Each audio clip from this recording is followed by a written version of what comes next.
Organic materials, organic shops. ಈ complicated city ಲೈಫಲ್ಲಿ ಯಪ್ಪ ಪಾಪ ಅಲ್ಲಿ ಕೂತ್ಕೊಂಡು ಒಂದು 50 ಜನ ರೈತರನ್ನು ಒಪ್ಪಿಸಿ ಕೆಮಿಕಲ್ಸ್ ಹಾಕದೆ ಬೆಳೆಸಿ ನಿಮ್ಮಂಥವ್ರಿಗೆ ತಂದು ಕೊಡೋದಕ್ಕೆ ಪ್ರಯತ್ನ ಮಾಡ್ತಾ ಇದ್ದಾರೆ. Young people like Chetan and all, they are working very hard.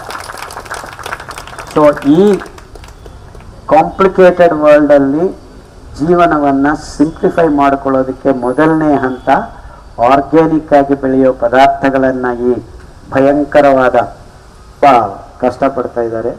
So ಅವ್ರನ್ನ ಬೆಂಬಲಿಸಿ ಅಲ್ಲಿಗೆ ಹೋಗಿ ಕೊರಲೆ 150 ರೂಪಾಯಿ ಆರ್ಡರ್ ಮಾಡಿ ಪಿಜ್ಜಾಕ್ಕೆ 800 ರೂಪಾಯಿ ಕೊಡ್ತೀರ ನೀವು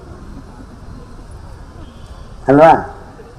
ಆ 1 kg 200 ರೂಪಾಯಿ ತಗೊಂಡ್ರೆ 10 ಜನ ಊಟ ಮಾಡ್ಬೋದು. ರಾತ್ರಿ ನೆನೆಸಿ ಬೆಳಗ್ಗೆ ಅಡುಗೆ ಮಾಡ್ಕೊಂಡು